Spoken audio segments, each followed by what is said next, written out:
let's start at that. I just want to get to the heart of how you're able to do it, because I think for a lot of people listening, they want to be more comfortable being alone. Mm-hmm.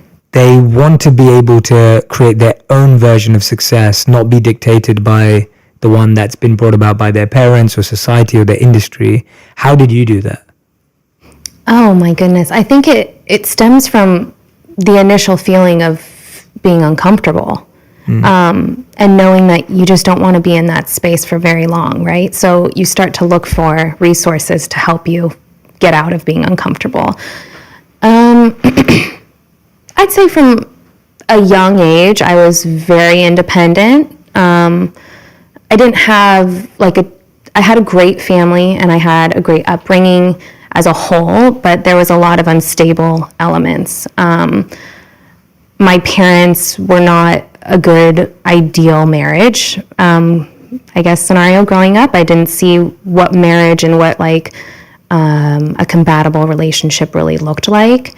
And I learned to, at that point, sort of take control of my own life and taking care of my brother, make sure that I always made money. I was a little kid hustler. It was really weird if I think back to the things that I was doing, like making clothes, selling clothes, rhinestoning, anything that was popular at the time. I learned to do it very quickly. People wanted braids, people wanted their ears pierced. I was all over the place. Okay, when I think about it, I'm just to make school lunch, money for lunch, or when I was vegan, I had to buy my own groceries. So I learned okay, I'm having a garage sale this weekend because I want to get Follow Your Heart mayo. You know what I mean?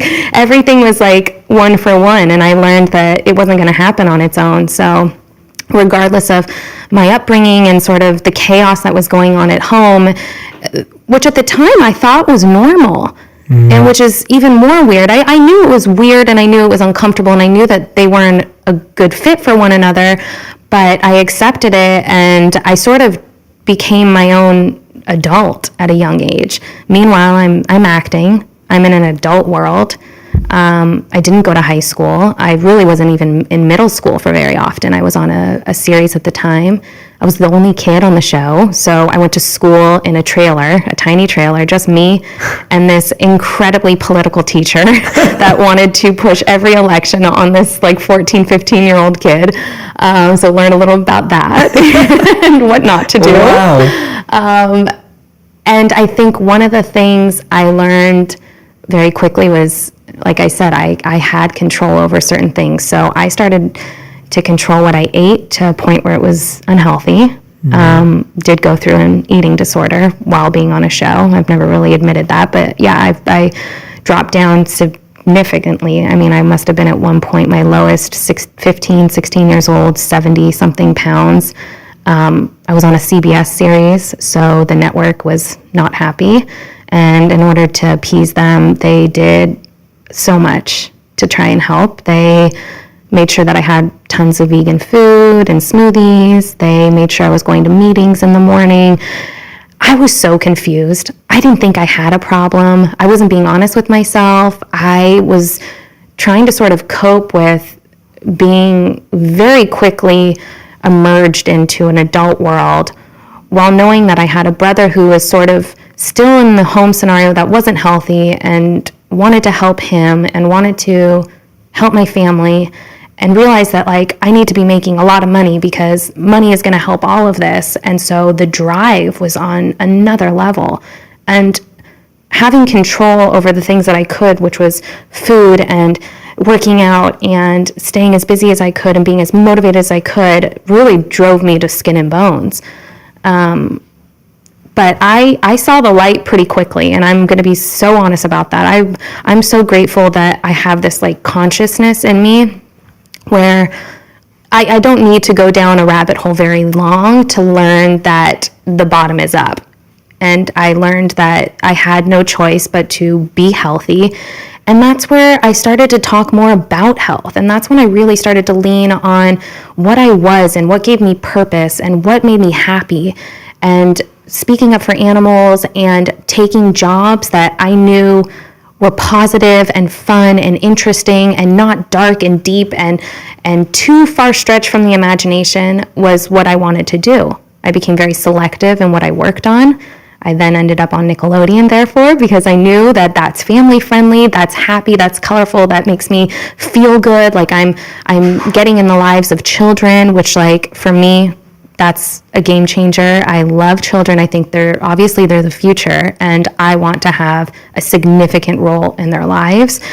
I took being on Nickelodeon so seriously that I knew being a role model meant everything to me. I'm a big sister. I'm the oldest of my cousins. And being on a show where I knew kids were watching meant that I had a position in their lives, that I was someone that they could look up to. And so that's been really powerful. And to this day, I still have young kids, teens, adults, that grew up watching me on the last 12 years of being on Nickelodeon come up to me and have nice things to say. And I just want to keep that trajectory going. That's really important to me. But that's amazing that you see it as a responsibility almost, because you know that people are watching you, people are seeing you as a role model. As I said earlier, this show for me is really to talk to real models, people who can express their reality, and people who I think are real models for the world to follow. You're definitely one of them in so many areas of your life. But I think it's really special that you took it as a responsibility, because I think it's so easy at that age to be on Nickelodeon, to have fame, to have success, and to just enjoy it. Like, it's like, why do you even need to care about anyone else? Because you've worked hard to get there. But it seems like you've always just had this responsibility in your life. Yeah. Yeah, it's weird because sometimes I wish that I had a little bit more of that, because I find myself wanting to help so much along the way and wanting to get to a certain place so that I could help more people, that I don't celebrate the small victories in the timeline, like I just kind of know that there's so many people and so many animals and so many resources in the planet. I mean, you could go down forever, right? Like, you can think about, and I think for me, one of the things that is always in the back of my head is my family and the people that sort of suffer with things in my family. My brother, who feels like he's almost like my own child, he suffers with addiction and has been homeless for probably on and off for about a year or two. Sorry. I've never actually spoke about it. So that, for me, to see that in my own four walls, and like the closest thing to me, the kid who, he slept in my room the majority of my life. He had his own bedroom, but he slept in my room on a trundle bed because I feel like I was like his safety net. So I've learned that I want to be that, because I know that I have that capability, and I want to be that for more people. I could be that for him, and I could do as much as I possibly can, but I want to help people before they get to a place where it's harder to make a change. So I've really tried to make that a big goal of mine. Yeah, and in a big way. Yeah. I think, thank you for sharing that, by the way. I'm sure it wasn't easy. And yeah, thank you for being so open and vulnerable and just sharing so genuinely here, because I don't think that you're someone that ever hides anything. I never feel that way. Like when I'm following you on Instagram or I see any of the content you're making, it's just from the heart. It feels that way to me anyway. And when I'm hearing you today, I'm actually loving learning about you even more, because it's only making me appreciate everything else you do.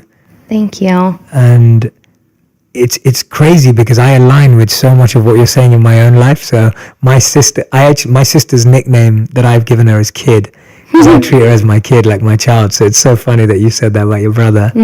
And similarly in our parents, I felt I mediated my parents' marriage growing up.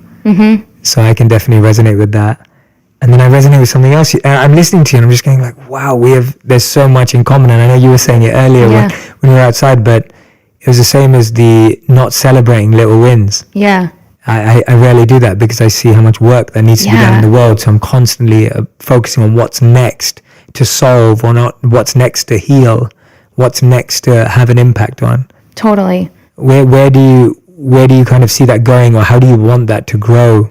Because we haven't even started talking about all the great activism work you're doing which I think is important for people listening to know. But how do you see yourself kind of transforming those elements we've just spoken about now, moving forward? How do you want them to change? Sure. So I've been sort of, in a lot of ways I've earned, but I've also been given this platform just from really being on TV and being in people's lives and feeling like they're connected to me. So I want to utilize that. I want to grow that, and I want to utilize that for the good. I think that, yes, I'm invested in these companies, and I like to call them conscious companies because they're not purely just for the monetary investment. They're there because I see a bigger picture. So companies like Outstanding Foods, I know that they have a direct effect in the lives of animals, not to mention the health and the other trickle effects that come along with it. But companies like Sugar Taco. Yeah. I believe in making vegan food, healthy, organic vegan food that tastes delicious, accessible at a good price point. Because that's an argument of people's, they have this idea that veganism is too expensive. It's not attainable. It's not realistic for a normal person's lifestyle. That is what I want to scratch right off the bat. That is so far from the truth. And I feel like, just not to go down another rabbit hole, but do it. Spending money on what you put into your body, much like spending the time and whatever investment you make to work out or health, wellness, whatever that means, meditating, whatever that investment you're making has such a huge impact in the big picture of your life. A lot of people spend all this money on healthcare, on pills, on things to make this instant fix in their lives, when if you just do a little bit of the work along the way and you're really being mindful of how you create you as a whole and what you do to help yourself thrive, that is a non-factor. I don't know, knock on wood, but I don't know the last time I've seen a doctor, spent money at a pharmacist, all of the above. Never. I don't even take an Advil, a Tylenol, nothing. Wow. But I really do believe that a lot of that is because I make conscious efforts to drink water, to work out, to love myself, to meditate, to do something that makes me feel whole and balanced. So that goes along without saying, right? With these conscious companies, like if you can make these baby steps along the way and they become easy to implement into your lifestyle, then hopefully the bigger picture is that someone will gravitate towards either eating plant-based or taking better care of themselves and so on and so forth. So that's sort of the companies that I've invested in thus far. I have a couple that are on the ground level startups, I'm sure you know. Yeah. Where it's, it's and not... I'm excited. Right? It's as a consumer, as a future customer. I appreciate that. I'm so excited. But I love the way you do it because if you don't follow Daniella on Instagram, you should go and follow her because you make it fun. It's not preachy. Thank you. It's never condescending. You never sound like you're better than anyone or you've got it right or you've got it figured out. It always comes from that space of you make it look fun. I saw you on your recent video, you went on the streets out with the big pig mascot. Yeah. And you were out with Pig Out Bacon. And I loved it. I was just like, this energy is so fun. And even the fact, when we were speaking about it earlier and you mentioned it now about how you've focused on making vegan food accessible and affordable, I just think the way you're thinking is so far ahead. Good, you're so far ahead of how others are thinking about helping people. Thank you. And I love that. Thank you. Yeah. I just think that there's so many people that are underserved. And there's these stereotypes that go along with that, right? You don't make a lot, you have to eat a certain way. They pump these saturated cities that are lower income with the McDonald's, with the Jack in the Box, with the elements that these people can afford, right? They're not serving these communities in the right way. That's setting people up for the opposite of success. So to create awareness via social media and using your voice of the platform that you have to implement these different lifestyle changes along the way, I think that person tells their friend, tells their mom, tells that's the way that I think. So the more honest I can be with people about how I live, and really it's just how I live. It's not like perfect in any means, but it's just, for me, it's worked. And when something works, I just want people to know. And I think it's our right to share with people and help people along the way. Because why wouldn't you? If you're thriving in your own right, then why wouldn't you share whatever tips or tricks that you have? And so I I've sort of started a little pet project just on Instagram called Daniella's Digest. And it kind of goes in different terms of the word, right? So it's like, yes, what we put into our body and we digest it and all those kind of things. But also in general, like I just want to break down different articles and different facts and share inspiring messages. And eventually I see myself interviewing people in this space, the health and wellness space, but also just always reminding ourselves to keep it light and fun. Yes. Because that's how I got into these people's lives. I'll never forget that. I do sitcom, I do comedy, that's my forte. And that's the approach I have in life. You know, if we can't laugh at it, even if it is deep and dark and scary, we have to find the light, or else there's no optimism. There's no potential for change or innovation. You have to constantly be kind of seeking out the light, even in the darkest of times. And that's what I want this platform to sort of be. And I want that to resonate with people. If they're feeling like they're not motivated today, or they need a nudge, like that's what I want to be there to do. And I'm excited about it. Yeah, go find it on Instagram, Daniella's Digest, right? Yeah, I had it down on the notes. That's awesome. Yeah, I love that you're doing that. And I can agree with you more. My whole reasoning behind doing video at a time when most people in the health and wellness space were doing courses, or they were writing books and they were speaking, and I was just like, we need to get this out to everyone.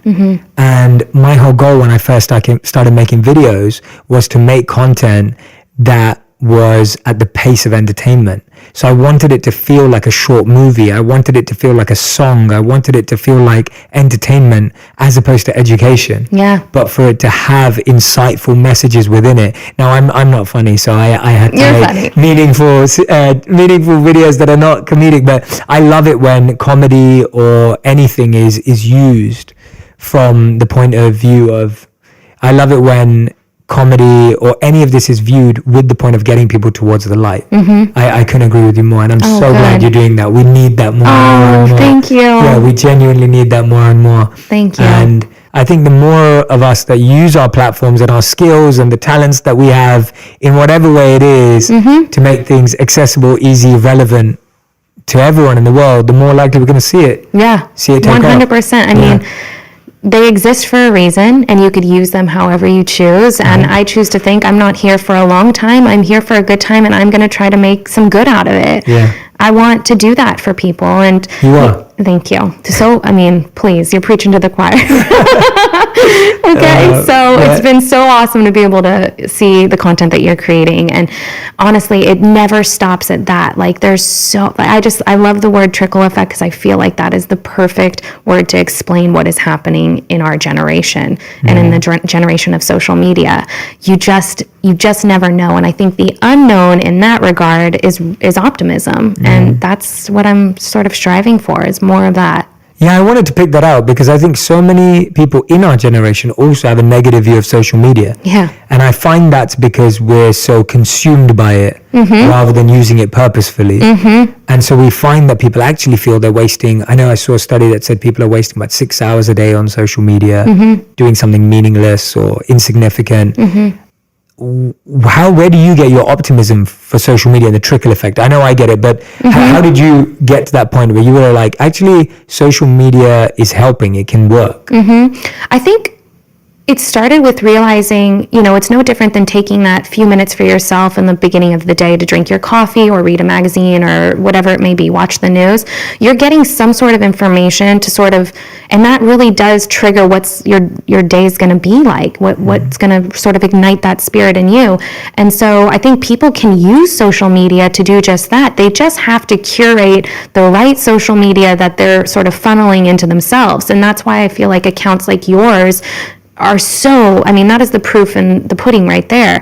Starting your day off, and I know that you're strategic about when you post, because when I turn my phone on and it's the first video I see, I'm grateful because I know that that's what my brain needs to absorb. If I'm going to choose to use social media, I'm going to choose to sort of put these positive images and these positive messages into me rather than seeing, I hate to say it because no discount to them, they're a hustler in their own right, and I'm sure they have their own purpose in mind, but I don't need to see 100 different beauty bloggers and OOTDs to make myself feel like I'm good, good enough. It doesn't do that for me personally. And some people do resonate with that. But personally, my goals are so different than that. And so I think for someone out there who looks at social media in a negative way, be sure that you're using social media to benefit you and you're not just a consumer. And maybe take the approach of trying to create before you consume. I think that that's a really good tool to go about, because creating something that can have its own trickle effect makes you feel like you're part of a bigger purpose. Consuming social media, unless you're using it purposefully, can really weigh on you. So well said. Oh, thank you. So well said. Create before you consume. I totally agree. When you're part of something, when you're part of creating something, it doesn't take you away from anything, right? When you're part of creating what everyone else is seeing. And I have to say that I get motivated by Daniella's extreme workout regimes. Like, I'm just like, wow, I need to. Yesterday you were pushing a truck. Yeah. Like, I was just like, what? I was like, oh my God, like you pushed it and then you were chasing it. Yeah. And then you ran around it. Oh, goodness. And I was just like, wow, this is so epic. I was so impressed by it. I was like, Thank you. but it's great, but that discipline you have, and I feel the same way about yours. You post so many, and you do make it funny too. Like, I remember there was a time when you were eating avo toast every day. Yeah, oh yeah. And I'm a huge avo toast fan. So Yeah. it was just, I couldn't agree with you more. I think also when you're also able to connect, I find that the thing I love about social media is that you really attract the energy you create. You really attract the energy you put out. So if you're always putting out positive, meaningful messages, whether they're comedic or whether they're from my side more inspirational or positive, whatever they may be, you start attracting people. And that's how we connected. Yeah. Like, we met once, but then I was following you on social media. I was like, oh wow, we aligned so much. And then we had a relationship built up out of social media. Yeah. And we've not met often. This is, in fact, the second time we've been together, but I feel like I know you so well. And that's what I've loved about it, that when I've accelerated a relationship, and I say this to everyone, if you built up a good connection with someone online, go offline as soon as you can. Like, try and meet with that person for coffee or have lunch together or whatever it is, obviously verifying that they're real and all the rest of it. But go and do that, because you're going to build an amazing relationship with that person. You know, don't let it just be online. If you can go and meet that person, do it. I love that piece of advice. I think that's so great. And especially in this time where so many people can go years or longer with just having these not fictional, they're real relationships, but without putting a face to the name and having that physical connection. I think there's so much more that can come of that. So I totally agree with that. Yeah. It's powerful. I want to go back to when you were talking a bit about your parents and growing up, and now obviously you're engaged. Yeah. You're engaged last December, you were sharing. Congratulations. Thank you. And I was lucky enough to meet your fiance as well, which was awesome when we first met. And you guys are just so cute together. Thank you. I love it. Yeah. Thank you. We work at it. That's, it's the biggest part of it, right? You want something so bad, you work at it. We just connected. We work well together for the most part, and I think we support one another's endeavors and we respect each other's independence, but we're very much a unit. I know we were talking earlier because a lot of people asked me about the wedding, and there's so much of that on social media. These big moments, these big chapters in your life are celebrated to the nines. I mean, the likes, the comments, the excitement around the buildup of an engagement or a proposal or a wedding or whatever. It almost makes you feel like everything in the middle is insignificant, which I think is such a misconception, because it's the day-to-day that feels like the real success in a relationship. Wow. We can all have these moments where we celebrate one another, and everyone around us is celebrating our love, and there's so much just anticipation around that. But really, it's the day-to-day grind. It's no different than building a company. It's that day-to-day grind that inevitably sets you up for a successful business or relationship. And I feel like we're doing that. And the wedding is not on the forefront of my mind. I'm really more focused on being the right fit and the right partnership. And on that note... So I think that's like my main focus, is just being the right fit and having the right partnership together. What do you guys do to do that? What's your approach? What have you learned? How long have you been together? We've been together almost 8 years. Amazing. So you've been together for 8 years. So that anyone who's listening, that's real experience. Yeah. That's not, that's not just, we've been together for a year. So you've been together for 8 years. What have you learned? What has worked for you? What can help other people? He was my first relationship. So when I say I've learned, I have learned, okay, in terms of the moving in together and having this co-lifestyle was easy. That was easy peasy. I love it, which is interesting, right? Most people are like, moving in is a very, it could go one of two ways. And for us, it was like, I love to nurture and I love to nest. And anyone who's around me and comes over, I crave that taking care of element. Like that's something that feeds my soul. So easy, that fit right in. I think for me, I have an independence element that I've established since a young age, and so being in a relationship, sometimes that can be a little bit of a tricky element, but he's also an entrepreneur in his own right, so we sort of balance each other out. Like I found that person who can respect that quality in me and lifts that quality up, rather than saying, oh yeah, it's another dream or whatever, like. So we work at it, and we've been figuring out how to communicate along the years, and like that changes as you evolve as humans, and it's been fun. And I think that to me is what keeps us interesting, is that it's not monotonous. I mean, it's monotonous in a way that we're one for each other and that's it, sure. But it's not monotonous in our daily, weekly, monthly grind. Like we love adventures and we love trying new things, and we talk about, not falling into the, conventional relationship or what that may be for some people. Yeah. So yeah, I love that we were both talking about our, what's the right word? It's like lack of status quo. Yeah, like our not discuss. It's almost like we're not trying to follow the rules or something. Yeah, whatever the rules are. Yeah, I don't know who invented the rules. Who invented them? Who invented them? I don't agree with any of them. Yes. And why do they have to be tied to a certain age or a certain demographic or a certain stage of life? And I've just never thought like that. I've never felt that life is a set of stages that you have to live in order. And I feel like the more you do that, you push away from what you were saying, which is falling in love with the process. Yes. And then it becomes about the destination. It becomes about the next milestone. And I was saying that to someone was asking me the question the other day. They said, Jay, how do you stay detached from the result? Like, how do you stay detached from an expectation of how something should go? And I said that it's when you get to the degree that you're getting all of what you need from the process, to that degree, you don't need it from a milestone or an end. But if you're not getting any juice from the process, then you're going to wait for that award. You're going to wait for the milestone. You're going to wait for the big day, because you're not getting any happiness or joy. But if you're getting happiness and joy from the process, then you're not looking for it anywhere else. Dead on. And that's where rules and norms and I see that happen so much in our generation, and I maybe it's because I'm at this age, and I'm obviously in that age where everyone is sort of celebrating those big milestones, but there's not enough of celebrating the things that I feel like take more inner strength, which are owning a company or working for someone or striving to do something in the activist community or speaking about real problems or issues in their family, whatever it may be, like all these different little things along the way that make you up to be this whole person and this happy individual.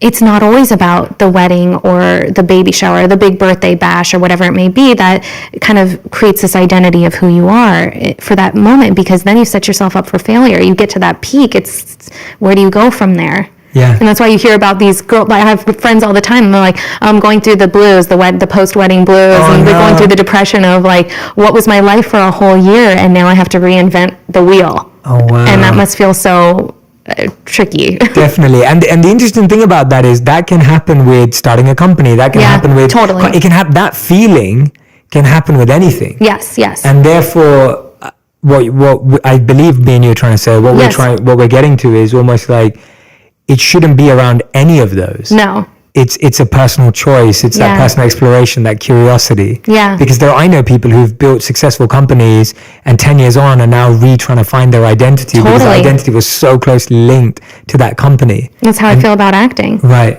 I feel like for so long, my identity was, and I was just telling a friend of mine, it's like in my family and my group of friends, like there's the actress, that's the girl who, you know, is on TV or whatever. And I'm so different than that identity. Like there's so many different layers to all of us.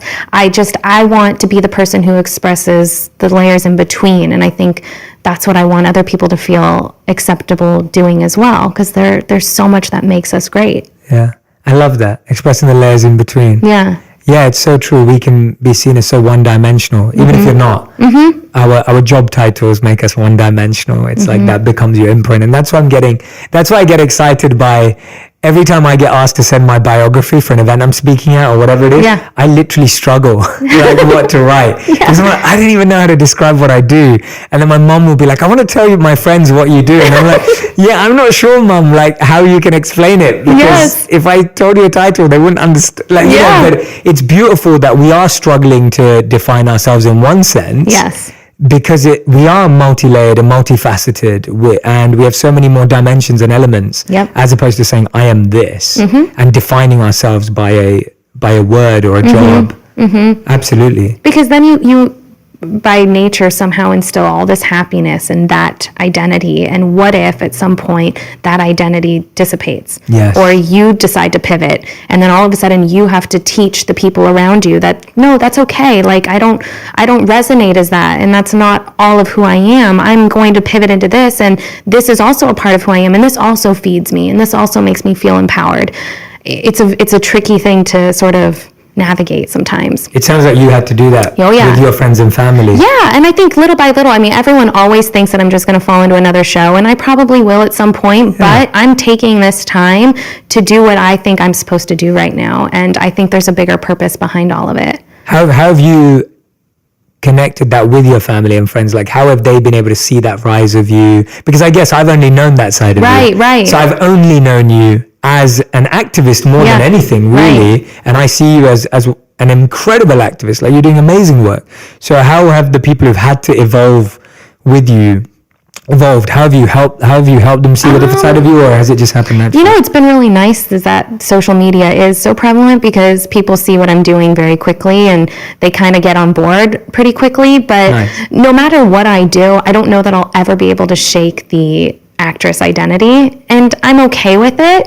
But I just hope that they know that there's so much more than that, you know? And that's, you know, that's all. And I think you've leveraged it, which is what we were saying earlier. And that's the best bit, I think, that you've leveraged that identity to be able to be everything else you want to be. Right. And people, like you said, take you seriously. They follow you because of this particular identity, but you're showing. So I actually think it works hand in hand. Yeah, so do I. It works hand in hand. So I'm not trying to shake it too much, but I also want people to know there's those layers. They're there. Exactly. Little bullet points underneath. Keep it. We need it, because I think anyone I speak to that wants to be a advocate for change, an ambassador, an activist, I feel like when you are known for something, when you are influential in a particular way, everything you do becomes more amplified. It's just the world we live in. I know. And I'm aware of that. Yeah. So, no, I know you are. I know. It's just, I when I hear that, it's almost like I need to reinstill that way of thinking as well, because I know that there is a reason why I've been given so many amazing opportunities to be on a platform or reach more people. And I sometimes forget how important that piece is, and be so grateful for all of that. And with your intention, it's perfect. Thank you. That's why I think I feel very confident saying that to you, because I know what your intention is, and it's so much deeper. So when you have that beautiful intention and then you give influence to that intention, that amplification is beautiful.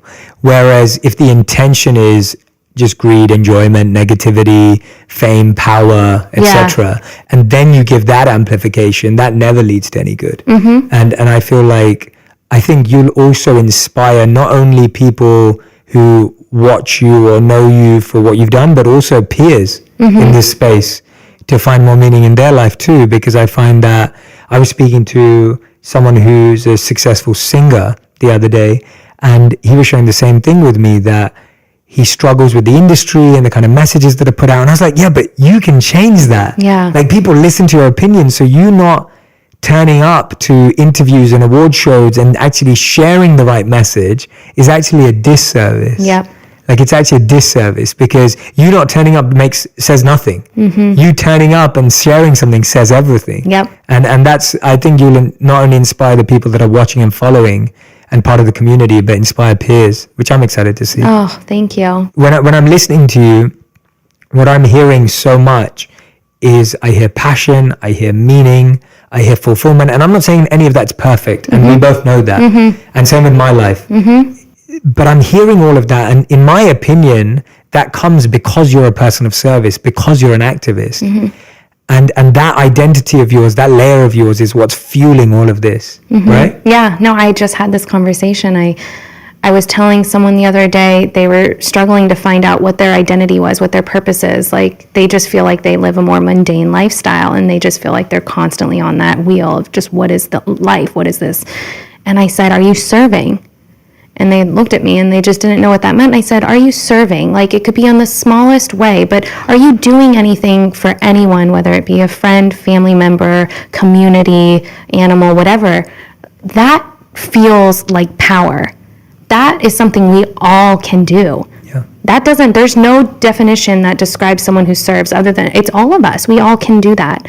And the feeling of doing something that can make an impact on someone else's life, or in a bigger impact than you even could have imagined yourself, makes you feel like there's a purpose. And who knows what can transpire from that. So thank you for even saying that, because there's something really special about finding that service element in your life, because there's so much good. There's just so much good that can come of that. Yeah, definitely. I remember getting so into understanding service after I lived as a monk for 3 years. Yeah. And service was a total part of our life. Like that is the foundational principle of everything. Wow. And then when I came back to the real world, I was like, okay, I need to understand how true this is scientifically too. And I saw this incredible study they did at Cambridge University, where this guy called Michael Norton, he tested how people feel when they were given $5 to $20 to spend on themselves or spend on other people. And they measured their happiness before and after without telling them it was a happiness experiment. And they found that everyone who used $5 or $20 on themselves were no happier than they were before. So your happiness didn't go down, but it didn't go up. And everyone who spent the money on other people, whether it was $5 or $20, their happiness went up by at least 10 to 20%.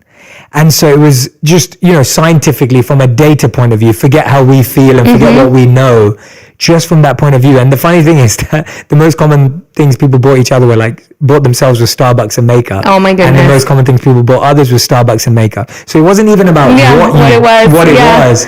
It was that feeling of giving. And the whole study kind of concluded by saying money can buy happiness if you spend it on other people. And it wasn't all about money, it was in terms of time and energy as well. So even investment of any sort. Exactly, right. Even if you don't have money, it's that investment of time and energy. Oh, that's so powerful. Yeah, oh my goodness. I just hope people take that away. I hope that really lands, because it doesn't cost anything. I mean, it is a measure of money in that regard, but it doesn't cost anything to serve. And it could be so simple. I mean, people say, call your grandparents, and you don't want to call your grandparents. You get off the phone with your grandparents and feel like $100.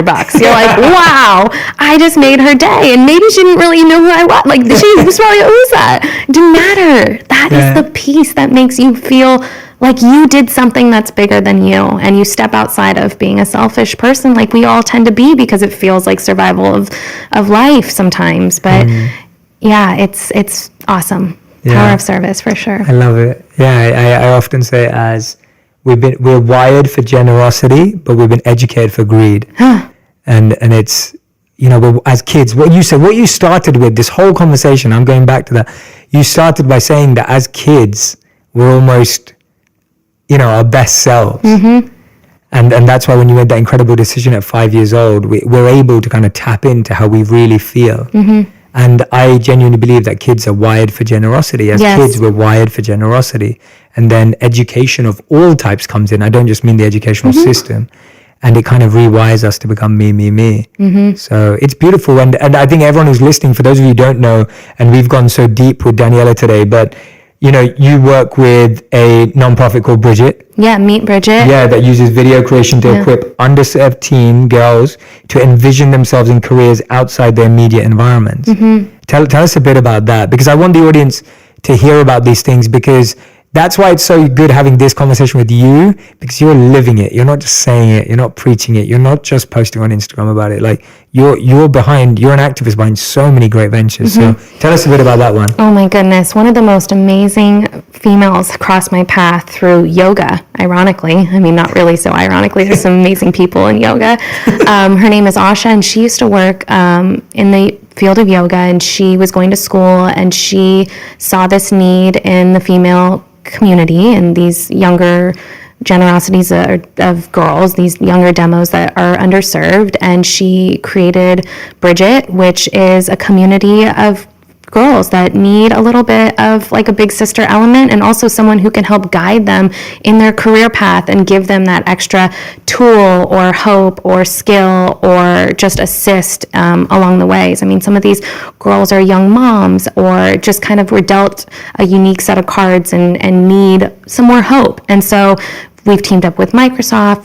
We're doing an event at USC, and we're talking about the Me Too movement, and we're just speaking about the tougher things, but also giving a lot of hope and skills to this group of girls. And if you don't know about it, I recommend just doing a little bit of homework and following us or whatever, and coming to one of our events. And we're all just real people at the end of the day, and we're just trying to do our part to instill whatever we can in these young girls.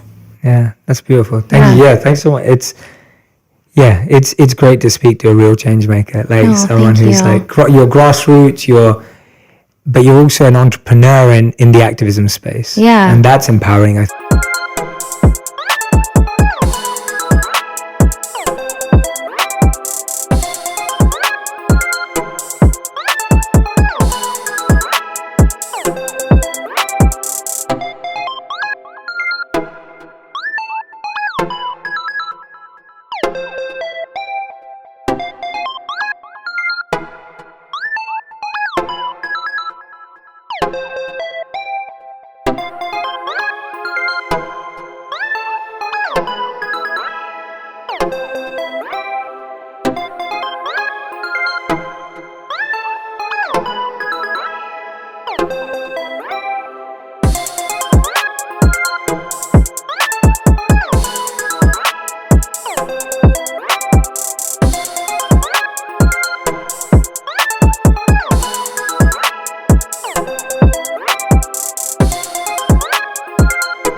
For a lot of people to see that you can do good, yes, and make money, yes, and be successful at the same time, and you don't have to say no. And I think for a long time I felt, especially when I was growing up, maybe it's in London, or I always believed that you couldn't do good and be successful. Like there were two opposite things.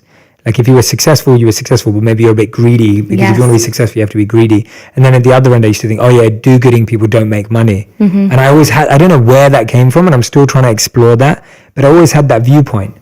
And it's nice to see now in our generation, people bring that together. Oh, yeah.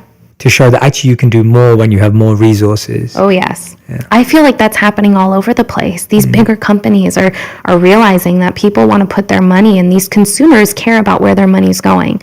And as soon as it's supply and demand, right? So as soon as people start to supply for something more than just consumer goods or more than just getting their needs met, and they want a bigger picture involved in this, like these companies will all start to follow suit, because they'll realize like, people are becoming a little more woke over here. It's time to step up our game. Yeah. And that's what I want to be a part of. I want to be a part of those companies that are realizing that from the beginning and being the game changers, right? I love it. I've got my 5 big questions for you. Oh, okay. As we come to a close. Okay. So these are usually quick, but they've been a bit longer recently when I've been doing them, because I have awesome guests and everyone has awesome things to share. So I stopped doing them as quick questions, because I was like, if it gets deep, it's deep. Okay. And you can make them as funny as you like to. Okay. So I genuinely feel like this. And again, I'm saying this to everyone, and I know Daniella would say this about herself. It's not about being perfect, but you do seem really happy and content.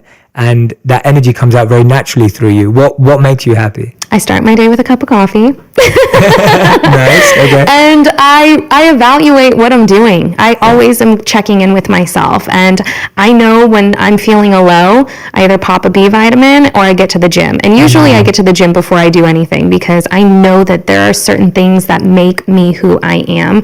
And if I'm not the happiest person that I can be, then I can't serve in the way that I can do best, right? Absolutely. So I know the things that work for me. And it's working out. It's being conscious of what I'm putting in my body. It's drinking coffee. Yeah. I hate to say it, but it is. It gives me energy. I'm not an addict by any means, but I do know that there are certain things that make me who I am. Yeah. And that's part of it. Amazing. Awesome. Second question. The number one question you'd ask a monk. Have you ever met a monk, actually? No, just you. Interesting. Just me. Okay. What would you ask a monk if you ever met one? Oh my goodness. What is your skin routine? Would you actually ask that to a monk? Never. Can you imagine that? No, but monks do have great skin, actually. I'm sure they do. Yeah. Their lifestyles. Yeah. What is your lifestyle? That's the question I would make. Like, what does a Monday look for a monk? Right. You know? Right. Interesting. Yeah. Okay. Good for me to know. Yeah. What does a Monday look like? That's what I'm asking. Oh, you are actually asking. Yeah. What did a Monday used to look like? So I'm not a monk anymore, but when I used to be, your mornings start off the same, and that's the morning routine thing is such a, I mean, it's really propelled into mainstream society now to have a good morning routine, etc. But all of our days would start at 4 a.m. You'd wake up at 4 a.m. You'd start meditating collectively at 4:30. And then by about 5:15, you'd have independent meditation or personal private meditation. And half the day basically is spent in silence and self-awareness. It's your growth. It's about taking care of yourself, your needs, your learning, your development.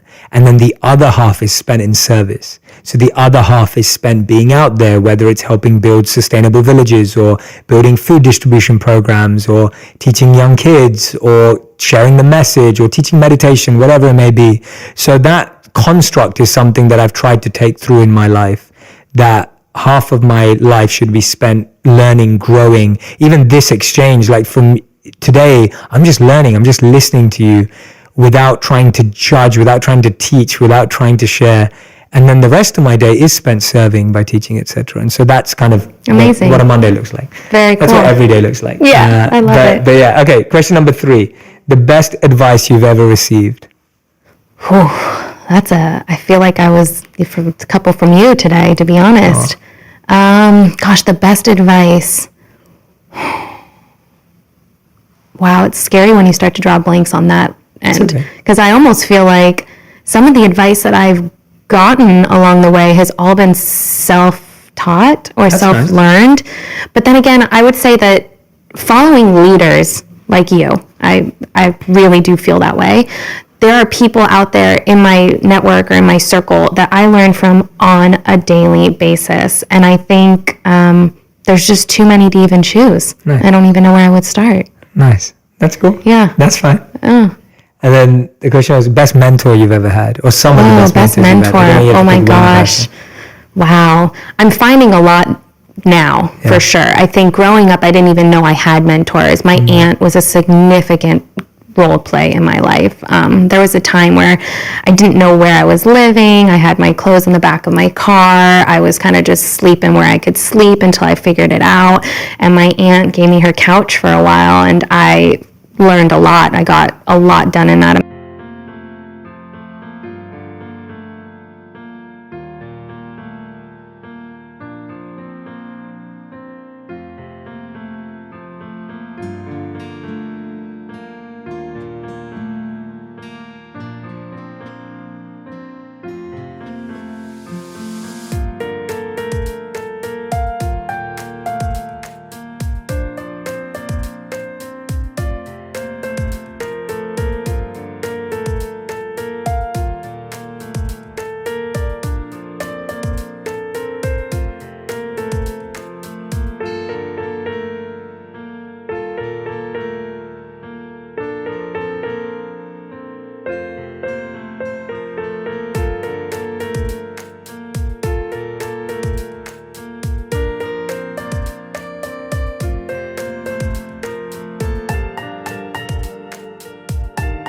amount of time. I went to community college. I got my personal training certification. I went to school for real estate, got my license. Like, there was this time where I was trying to figure it out, all amongst acting, which is crazy. I always felt like there was more than acting, always.